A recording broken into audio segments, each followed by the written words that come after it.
नमस्कार दोस्तों, स्वागत है आपका आज की प्रेरणादायक कहानी में। आज हम आपको एक ऐसी कहानी सुनाने जा रहे हैं जो न सिर्फ आपके दिल को छू जाएगी, बल्कि आपको अपने सपनों के लिए जी जान से मेहनत करने की ताकत भी देगी। सपने देखो, मेहनत करो, ये सिर्फ शब्द नहीं, बल्कि एक मंत्र है जो आपकी जिंदगी बदल सकता है। आज की कहानी है रानी की, जिसने हर मुश्किल का सामना किया, समाज की रुकावटों को तोड़ा और अपने सपनों को सच कर दिखाया। छोटे से गांव की एक साधारण लड़की रानी के दिल में एक बड़ा सपना था।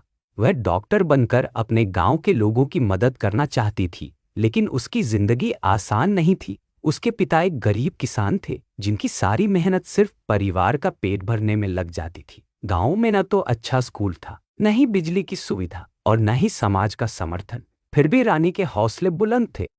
बचपन से ही वह पढ़ाई में होशियार थी, लेकिन जब उसकी 10वीं कक्षा की पढ़ाई पूरी हुई, तब घर की आर्थिक स्थिति और खराब हो गई। उसके पिता ने कहा कि अब आगे की पढ़ाई मुश्किल होगी, लेकिन रानी ने हार नहीं मानी। उसने गांव के छोटे बच्चों को ट्यूशन पढ़ाना शुरू किया ताकि अपनी फीस भर सके। पढ़ाई के साथ साथ उसे खेतों में भी अपने पिता का हाथ बटाना पड़ता था, लेकिन उसकी आंखों में सिर्फ एक ही सपना था, डॉक्टर बनना।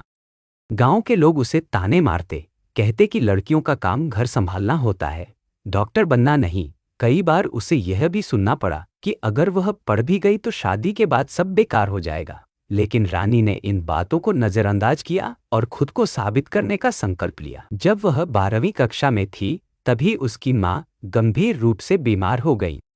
घर में इतने पैसे नहीं थे कि उन्हें अच्छे अस्पताल में दिखाया जा सके। शाम को खेतों में मदद करना और रात को माँ की देखभाल के साथ पढ़ाई करना उसकी जिंदगी पूरी तरह संघर्ष बन गई थी। लेकिन उसकी मेहनत रंग लाई। उसने स्कॉलरशिप के लिए परीक्षा दी और पास हो गई। अब उसे मेडिकल कॉलेज में पढ़ाई का मौका मिला, लेकिन चुनौतियां भी खत्म नहीं हुई थी। शहर में रहने और पढ़ाई का खर्च निकालने के लिए उसने रात में एक रेस्तरां में काम करना शुरू कर दिया। वह दिन भर क्लास में पढ़ाई करती और रात में बर्तन धोकर पैसे कमाती। कई बार थक कर उसका मन हार मानने का होता। अपने पिता और अपने गांव के लोगों को याद करती, जिनके लिए वह यह सब कर रही थी। सालों की कड़ी मेहनत के बाद वह आखिरकार डॉक्टर बन गई। लेकिन उसकी कहानी यहीं खत्म नहीं हुई। उसने केवल अपने लिए सफलता हासिल नहीं की, बल्कि अपने गांव के लिए भी कुछ करने का फैसला किया। उसने गांव में पहला मेडिकल क्लिनिक खोला ताकि किसी और को अपनी मां की तरह दर्द न सहना पड़े। उसने लड़कियों की शिक्षा के लिए एक स्कूल भी खोला, जिससे कोई और लड़की अपने सपनों को कुचलता न देखे। वही लोग जो कभी उसे ताने मारते थे, अब गर्व से कहते, रानी हमारी गांव की शान है। रानी की कहानी हमें सिखाती है कि कोई भी मुश्किल इतनी बड़ी नहीं होती कि उसे पार न किया जा सके। अगर आपके सपने सच्चे हैं और मेहनत ईमानदार है, तो सफलता जरूर मिलेगी। तो क्या तुम भी अपने सपनों को हकीकत में बदलने के लिए तैयार हो?